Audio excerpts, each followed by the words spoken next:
The RealClearEnergy Future Forum is discussing the future of energy and if we're ready, as well as the mindset we will take, whether it be abundance or scarcity. In this session, we discuss the demand dilemma, energy's triple mandate: affordability, reliability, and security. I'm joined now by Kim Greene, the President, Chairman, and CEO of Georgia Power. You hold many titles there. Thank you so much for joining me. Today you spoke about meeting demand as well as reliability and affordability. And I think affordability is definitely something that consumers think about quite a lot. So my first question to you would be, what's Georgia Power's strategy when ensuring system reliability while we're scaling up, as well as what tools are there to ensure this affordability for the consumers? Sure. So thank you very much for having me. And I'm very proud of our market structure and the processes that we have in Georgia that allow us to provide clean, safe, reliable, and affordable energy. And I'll start with our IRP process. So that's a process, Integrated Resource Plan is what IRP stands for. We go through this process every 3 years with our state regulators, and we provide to them what our load forecast is for the next 10 to 20 years and what we predict to be the optimized set of assets needed to serve that load reliably and affordably. So we, as a vertically integrated company, are responsible for generation, transmission, and distribution assets, and we can optimize among those three. It might be a generation resource that's needed, and or a transmission resource, and or distribution. So again, we provide that to the commission.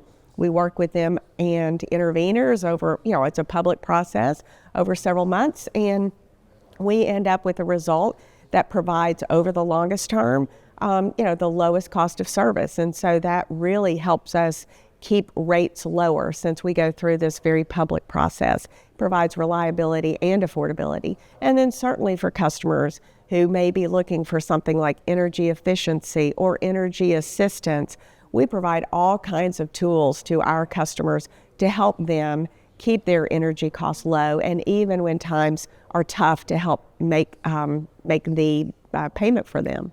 So have there been any regulatory bottlenecks that you've run into when being able to provide that standard of electricity to your consumers? So our regulatory process is really good, and it really doesn't create bottlenecks because it is flexible. So as I mentioned, we typically file the IRP every 3 years. So we filed it in 2022. That was sort of our regularly scheduled time period. But during 22 and into 23, we really began to see a lot of load growth. So we went in for what we called an IRP update about 18 months after filing the 2022 plan. So we went in with an update, and we worked with the commission again to identify resources that would allow us to meet this increasing demand.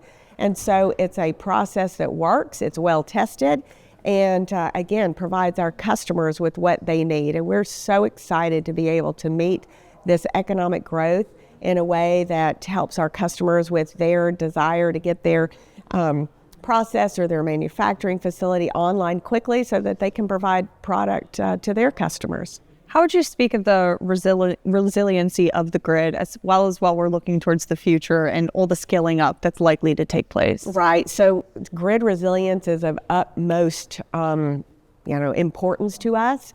And so as we, again, design our grid, we go through a process where we do a 10-year pretty detailed transmission plan. And because we do it in a very constructive way, and because we are, again, responsible for the generation, transmission, and distribution assets, we really own the ability to manage that reliability. And so it's not somebody else's responsibility, it's our responsibility. We take it very seriously, and we know that is what is important to customers who come to Georgia. Premier, out of usually lots of different things that matter to them, energy reliability is almost always number one. And that's always number one. I do have a question from you from the audience. Sure. They asked, in Georgia, are lawsuits blocking new generation transmission lines, pipelines? Is there any issues with that? Not in any serious way. I'm very familiar with some of the lawsuits that kept the Atlantic Coast Pipeline from moving forward. One of our subsidiaries was a partial owner of that pipeline, and it's really, I believe, a shame that that pipeline did not get completed. But in the state of Georgia and in the Southeast, we're actually to move along. We move along pretty well. So what would you say that other people outside of Georgia, other industries, other people within this industry in particular, what should they take away from you that might help them move towards this energy future? Well, I would just say again, a lot of what we're able to do is because of processes that have been in place for decades. And so for us, it's about ensuring that reliability and affordability are number one.